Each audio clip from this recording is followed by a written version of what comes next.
बिस्मिल्लाहिर्रहमानिर्रहीम। अस्सलाम वालेकुम मेंबर्स व्यूअर्स, होप सब खैर खैरियत से होंगे। आज की वीडियो में जी डिस्कस करते हैं। एक तो मार्केट की नेगेटिव क्लोजिंग आई काफ़ी अरसे के बाद। कल फ्राइडे है तो उसके लिए हमारी स्ट्रेटजी क्या होनी चाहिए। दूसरा, स्टॉक मार्केट में आपका जो प्रॉफिट है वो आपके इमोशंस के साथ डायरेक्टली लिंक करता है। किस टाइम पे आपने पैनिक में आना है, किस टाइम पे आपने बोल्ड डिसीजन लेना है। ये इसकी टाइमिंग अगर सेट है तो प्रॉफिट आप स्टॉक मार्केट में कमाएंगे और अच्छा कमाएंगे। और अगर इसकी टाइमिंग ख़राब है तो फिर समझें कि आपके लॉस करने की प्रोबेबिलिटी ज़्यादा होगी, चाहे मार्केट ठीक हो और या चाहे ख़राब हो। तो इसलिए इन इमोशंस की टाइमिंग जो सी है वो बहुत इंपॉर्टेंट है, क्योंकि आपका प्रॉफिट उसके साथ लिंक करता है। और तीसरा, फार्मास्यूटिकल सेक्टर के हवाले से अभी लास्ट वीक भी डिस्कस किया था मैंने एक वीडियो में स्पेसिफिकली कि लो साइड पे काफ़ी उनके कुछ इश्यूज़ थे, वो काफ़ी हद तक रिजॉल्व हो चुके हैं। और आगे आने वाले दिनों में क्योंकि स्टॉक्स अच्छे हैं, उनकी सेल का इशू नहीं है, उनके कुछ इंपोर्ट इश्यूज़ थे, कुछ प्राइसिंग के वाले से मसले थे, तो यही टाइम है कि जब उनको आप थोड़ा टारगेट करें तो उसमें आपको गेन मिल सकता है। तो उस वक्त भी फार्मास्यूटिकल सेक्टर में एक मोमेंट आई, फिर थोड़ा सा आपने देखा कि रुका, और आज फिर आपने देखा कि फार्मास्यूटिकल सेक्टर के ज़्यादा स्टॉक्स ने अच्छा परफॉर्म किया। तो अगेन उसमें कितना पोटेंशियल है कि अभी भी टाइम है कि उनमें एंट्री ली जा सकती है। इसको ज़रा क्विकली डिस्कस कर लेते हैं। तो सबसे पहले आ जाते हैं मार्केट की तरफ। मार्केट की आज जो क्लोजिंग है जी 153 पॉइंट नेगेटिव के साथ KSE 100 इंडेक्स 48,611 पे क्लोजिंग दी। मार्केट पॉजिटिव साइड पे भी रही मोस्ट ऑफ द डे, और थोड़ी सी आज मूवमेंट आप कह लें कि प्रेशर में भी आती थी मार्केट, फिर बाउंस बैक करती थी, फिर नेगेटिव साइड पे जाती थी। तो काफ़ी जिगजैग मूवमेंट रही। इतनी सी करेक्शन कहना या एक नेगेटिव क्लोजिंग कहना, इसमें किसी किस्म की वरी की बात नहीं। रिसेंट ट्रेडिंग सेशन में हमने देखा कि इंट्रा डे जो सा आपने देखा कि वो भी करेक्शन आती रही है मार्केट में। आज इंट्रा डे करेक्शन आई है, तो करेक्शन इज़ हेल्दी। प्लस जितना ज़बरदस्त एक मार्केट ने गेन दी है, तो जब हैवी वेट्स में मूवमेंट बनती थी फिर उनमें करेक्शन आती है तो थोड़ा सा मार्केट अपने आप को एडजस्ट करती है। सिर्फ पॉलिटिकल साइड इस वक्त एक ऐसा एक इशू है जहां पर अगर कोई ज़्यादा बुरी न्यूज़ आती है तो वो मार्केट को थोड़ा सा अफेक्ट करेगी डेफिनेटली। बाकी इकोनॉमिक साइड पे चीज़ें बेहतर हैं, कोई इतना ख़ास इशू नहीं है कि आप समझें कि मार्केट दोबारा जो है वो 40,000 पे चली जाएगी खुदा न खास्ता, या जितना उसने गेन किया 8,000 का वो कोई 4-5 हज़ार पॉइंट नीचे चली जाएगी। But at the same time Pakistan में चीज़ें कभी भी एक लॉन्ग टर्म के लिए स्टेबिलिटी में नहीं जाती हैं। आप अगर देख लें, पिछले 10 साल का एनालिसिस कर लें, 20 साल का एनालिसिस कर लें, तो कुछ ना कुछ इवेंट्स वो पॉलिटिकली हों तो पॉलिटिकली लिंक करते हैं, फिर इकोनॉमिक साइड पे तो डेफिनेटली कुछ ना कुछ ऐसा इवेंट आ जाते हैं जो कि मार्केट के सेंटिमेंट्स को जो सा वो हर्ट करते हैं। तो इसलिए इसमें स्ट्रेटजी आपकी जो सी है वो यही होनी चाहिए कि जैसा कि मैंने कल की वीडियो में कहा था कि प्रॉफिट साथ साथ आप सिक्योर करते जाएं, और प्रॉफिट आपका प्रॉफिट वही है जो आपने सिक्योर किया है। अदरवाइज़ बुक्स में एक स्टॉक अगर 100% भी गेन कर गया है और आपने उसको सेल नहीं किया, प्रॉफिट टेकिंग नहीं की, और वो वापस 50% ड्रॉप हो गया, तो वो जो 100% पे गया था वो आपका प्रॉफिट नहीं था, वो सिर्फ आपका बुक्स में प्रॉफिट था, बट उसने आपको सिक्योर नहीं किया।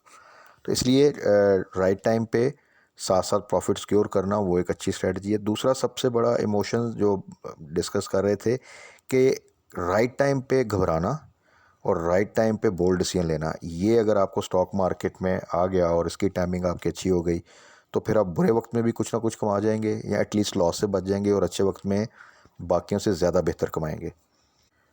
और ये चीज़ आपको एक्सपीरियंस के साथ आती है, क्योंकि मार्केट जब आपको कोई एक लंबा अरसा हो जाता है, ख़ास तौर पे PSX बहुत कुछ सिखाती है, बिकॉज कि ये कोई एक आप कह सकते हैं वन डायरेक्शन मार्केट नहीं है। इसमें आपको बहुत वोलेटिलिटी मिलती है, बहुत क्राइसिस जो से हैं वो फेस करती है मार्केट, फिर बुलिश भी बहुत तेज़ी से होती है। Some time range bound activity भी देखी है आपने पिछले 1.5-2 साल में।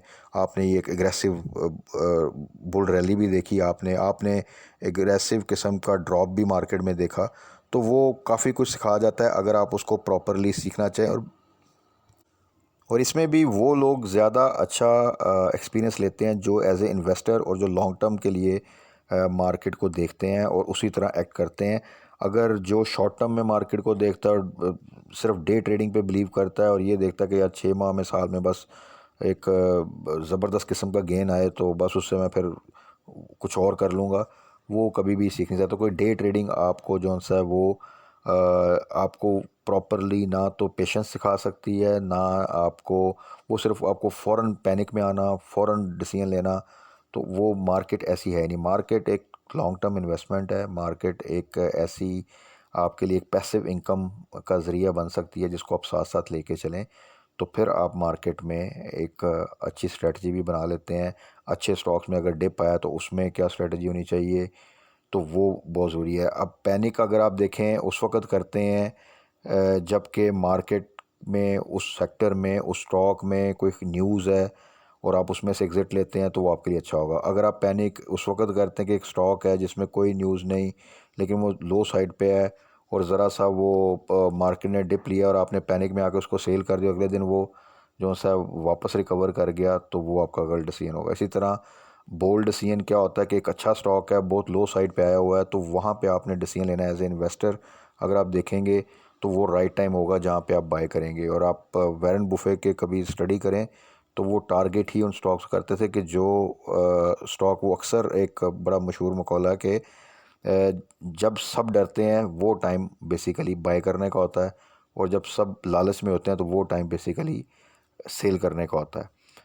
बट अगेन वो डिपेंड करता है कि आप स्टॉक चूज़ कौन सा कर रहे हैं। ये आप अच्छे स्टॉक में ये बिल्कुल आप इसको इम्प्लीमेंट कर सकते हैं, लेकिन ये आप पेनी स्टॉक पे इम्प्लीमेंट नहीं कर सकते, क्योंकि पेनी स्टॉक की जो मूवमेंट है वो न्यूज़ बेस होती है, वो कोई फंडामेंटल्स के ऊपर नहीं होती।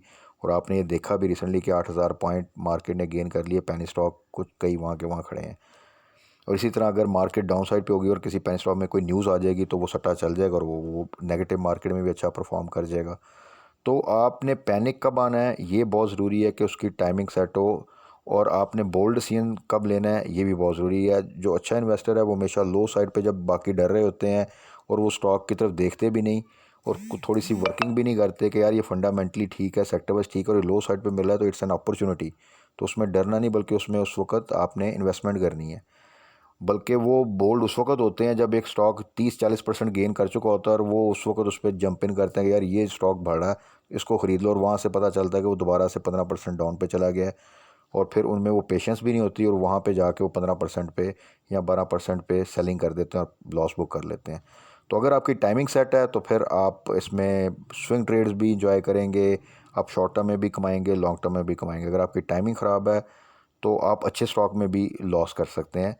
तो इसीलिए इन चीज़ों को थोड़ा सा अगर आप कंट्रोल कर रहे हैं तो मार्केट में बड़ा अच्छा पोटेंशियल है कि वो आपको अच्छा जो सा वो गेन देगी। तो अब ज़रा डिस्कस कर लेते हैं फार्मास्यूटिकल सेक्टर के स्टॉक्स को, कि इनको हमने डिस्कस किया था क्विकली।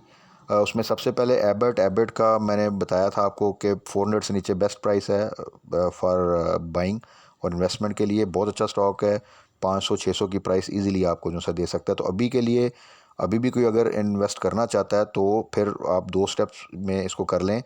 405 से 410 के दरमियान आप एक बाय कर सकते हैं, और एक आप कैश अपना सिक्योर कर लेंगे। अगर ये 400 से नीचे जाता है तो वहाँ पे आप इसमें फर्दर फिर एवरेज कर सकते हैं।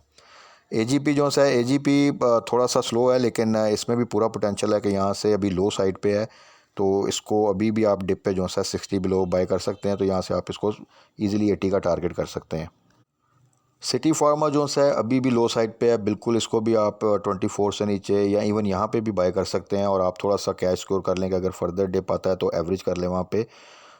इसके लिए आई थिंक 40 का टारगेट भी आप कर सकते हैं, बट उसके लिए थोड़ा सा टाइम चाहिए होगा। ये स्टॉक में पोटेंशियल है कि यहाँ से इजीली आपको 30 प्लस की प्राइस दे दे, और अगर वहाँ पे फर्दर ये सस्टेन करता है तो ये 40 तक की प्राइस भी आपको दे सकता है। वो फिर फर्दर मार्केट के डायनामिक्स पे डिपेंड करता है कि मार्केट कितना स्टेबिलिटी के साथ आगे चलती है। बट ये जो रेट है 24 है, 24 से नीचे ये काफ़ी सिक्योर रेट है। फिरोसन्स को मैंने स्पेशली मेंशन किया था कि जिस तरह आईटी सेक्टर में अगर आप देखें, रिफाइनरी सेक्टर में देखें तो अटक रिफाइनरी है, आईटी सेक्टर में आप सिस्टम देख लें जिनमें कुछ एग्रेसिव मूवमेंट आती है। अगर वो डिप भी लेते हैं तो वो फिर रिकवर भी जल्दी करते हैं। तो इस तरह फार्मास्यूटिकल सेक्टर में फिरोज सन उनमें से एक स्टॉक है जिसमें अगर आप देखें तो एक वर्टिकल मूवमेंट बनती है। और ये जब लास्ट वीडियो मैंने बनाई थी उस वक्त जो सा फिरोज़ वो 160 से नीचे जो सा वो ट्रेड कर रहा था, और वहाँ से अगर आप देखें तो आज इसने 185 का जो सा हाई लगाया है। तो ये एक वीक के टाइम के अंदर आप देखें तो ये तकरीबन आपको 25 रुपये की जो सी मूवमेंट दे चुका है। तो फ़िरोज़ में अभी भी स्टिल पोटेंशियल है। जिन्होंने वहाँ पे बाय किया था बिल्कुल होल्ड करें। उसको बताया था कि 200 इंशाल्लाह ताला ये बिल्कुल अचीव कर सकता है, थोड़ा सा होल्ड करना पड़ेगा। जो नई एंट्री लेना चाहते हैं इसको डिप पे 170 से नीचे जो सा है वो टारगेट कर सकते हैं। तो इंशाल्लाह ताला ये अभी अच्छा प्रॉफिट दे जाएगा। ग्लेक्सो जो सा है ऑन द अदर हैंड मैंने बताया था कि 80 से नीचे बड़ी सिक्योर प्राइस है, बहुत लो साइड पे अभी भी ट्रेड कर रहा है। इवन 83 की प्राइस भी बुरी नहीं है। अगर आपको डिप में मिलता है तो आप 80 के आसपास 81 82 तक भी बाय कर सकते हैं। स्लो मूविंग है थोड़ा सा, लेकिन रेट बहुत अच्छा है, डिप भी बहुत कम लेता है। यानी अगर मार्केट डिप भी लेती है तो इसमें डिप के चांसेस भी 2-3 रुपये से ज़्यादा के नहीं हैं। उसके बाद आ जाए जी हेलियन। ये भी ग्लेक्सो हेल्थ केयर, एक टाइम पे उसका नाम जो सा वो चेंज होकर इस वक्त ये ट्रेड कर रहा है 169 पे। ऑलरेडी अच्छी मूवमेंट दे चुका है, स्टिल पोटेंशियल है। ये भी आपको 200 से ऊपर की प्राइस दे सकता है, थोड़ा सा होल्ड करना पड़ेगा। बट बाइंग इसकी जो सी है वो सजेस्टेड तो यही है कि 160 से नीचे और 150 से नीचे मिले तो बहुत अच्छी बात है। 170 के आसपास थोड़ा सा हाई साइड पे है। इसी तरह हाईनून आ जाएं, हाईनून भी अच्छे रेट्स पर है। आल्दो के आपको याद होगा जब डिस्कस किया था उसके बाद ये भी उससे तकरीबन 25 से ज़्यादा रुपए का जो सा वो गेन दे चुका है। ये काफ़ी हाई साइड पे रहा, बट रिसेंट जो सा है आप देखें मंथ्स में तो इसने डिप लिया काफ़ी। तो हाईनून को आप बिल्कुल जो सा है वो टारगेट कर सकते हैं।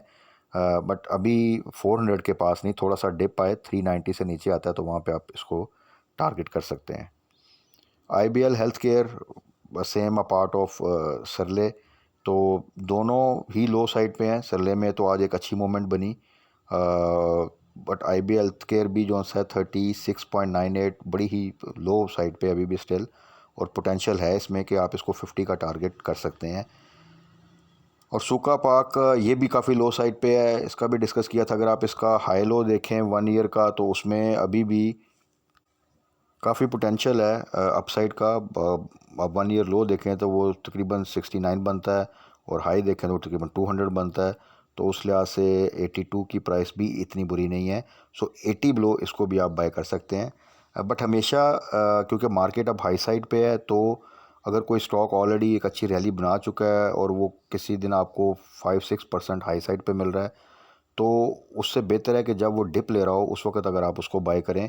क्योंकि जब वो ऑलरेडी लो साइड पे है और उसमें एक रैली बनी है और एक मोमेंट आई है 10-15-20% की, तो वो थोड़ा सा करेक्ट करेगा। तो जब करेक्ट करे तब आप उसमें एंट्री लें तो ज़्यादा बेहतर है, या जिनसे मिस हो चुका है। अदरवाइज़ जब इसको मेंशन किया था फार्मास्यूटिकल सेक्टर को, तो तब चीज़ें आप देख लें तो अभी से भी तकरीबन आप कह सकते हैं इजीली कि तकरीबन 7 से 10% लो साइड पे थी। उसके बाद आ जाए जी सनोफी एवेंटिस। ये बड़ी वैल्यू का स्टॉक है। अगर आप देखें तो ये 1 ईयर रेंज तो ये 1500 पे भी ट्रेड कर चुका है, और डाउन साइड पे जाएँ तो 600 के पास। तो अभी भी इसकी प्राइस जो सी है वो नॉट अ बैड प्राइस। लेकिन इतनी बड़ी वैल्यू का स्टॉक जब भी आपको बिल्कुल लो साइड पे मिले तब एंट्री लें तो कब एटलीस्ट ये होता है, क्योंकि उसके जो सा अपर लॉक और लोअर कैप वो एक अच्छी खासी वैल्यू का बनता है। तो अगर तो आप पेशेंस है और वो थोड़ी सी अगर वो डिप लेता भी है और वो अवॉइड कर सकते हैं पैनिक को आप, तो देन तो आप उसमें इन्वेस्टमेंट करें। अगर आप में वो पेशेंस नहीं है और आप पैनिक में आ सकते हैं कि अगर एक 800 का स्टॉक है और वो उसके लिए 100 रुपया नीचे जाना है 100 रुपया ऊपर जाना कोई बड़ी बात नहीं है। तो अगर आप में ये चीज़ है कि अगर वो तकरीबन 60-70 रुपये या 100 रुपये भी वो डिप चला जाता है, तो आप उसको फिर फर्दर वहाँ पे एवरेज कर सकते हैं या होल्ड कर सकते हो, देन तो आप उसमें इन्वेस्टमेंट करें। अदरवाइज़ फिर जब वो ऑलरेडी थोड़ा सा तकरीबन अप साइड पे जा चुका है और ऑलरेडी अपने लो से तकरीबन 150-200 पॉइंट ऊपर जा चुका है, तो थोड़ा सा फिर वेट करना है, वो बेहतर है। उसके बाद फाइनल वन है सरले। सरले अभी भी अगर आप देखें तो जिस लेवल पे ये ट्रेड करता था उससे तो काफ़ी लो साइड पे, बट इसमें डिफ़िकल्ट सिचुएशन रही काफ़ी। रिसेंट टाइम्स में अगर आप देखें तो बहुत लो साइड पे आया था, फिर राइट्स की न्यूज़ आ गई, बट फिर उसके बाद इनके कॉन्ट्रैक्ट की न्यूज़ आई चाइना के साथ, तो वहाँ से फिर इसने एक रैली भी बनाई। तो इसमें सरले में यही है कि जिन्होंने तो डिप पे 45 से नीचे बाय किया था या 40 के पास बाय किया था, वो तो ऑलरेडी एक अच्छा प्रॉफिट कर रहे हैं। तो 50 से ऊपर जब जाए और अगर अच्छी क्वांटिटी है तो पार्शल प्रॉफिट टेकिंग कर लें या सिर्फ स्टॉप लॉस के साथ होल्ड करें। जिन्होंने हाई साइड पे बाय किया है वो अभी स्टिल इसको होल्ड करें, तो इंशाल्लाह उम्मीद है कि आगे फर्दर भी इसमें इम्प्रूवमेंट आएगी। तो ये तो थी जी आज की वीडियो, जिसमें एक तो हमने बड़ा इंपॉर्टेंट एस्पेक्ट जो सा है वो जो कि मार्केट के लिए वो हमारे इमोशंस हैं उसके वाले से कि उसकी टाइमिंग बड़ी आपकी एक्यूरेट होनी चाहिए, तो फिर आप मार्केट में डिफ़िकल्ट टाइम्स में भी अपने आप को सेव रख सकते हैं। दूसरा, फार्मास्यूटिकल सेक्टर का पोटेंशियल स्टिल उन स्टॉक्स में है और आगे फर्दर भी गेन दे सकते हैं। तो उनको आप जो सा है अकॉर्डिंगली स्ट्रेटजी जो सी अपनी बना सकते हैं कि कौन से स्टॉक में आपने किन लेवल्स पे जो सब एंट्री लेनी है। बाकी कल फ्राइडे क्लोजिंग के बाद फर्दर क्या न्यूज़ आती हैं और वीकेंड पे डिटेल में हम जो स्टॉक्स को डिस्कस करते हैं कि कौन सा स्टॉक इस वक्त किन लेवल पे और उसमें आगे फर्दर कहाँ तक हमने टारगेट करना है वो हम डिस्कस कर लेंगे। तब तक अपना ख्याल रखिएगा, दुआ में याद रखिएगा। Stay blessed. अल्लाह हाफिज़।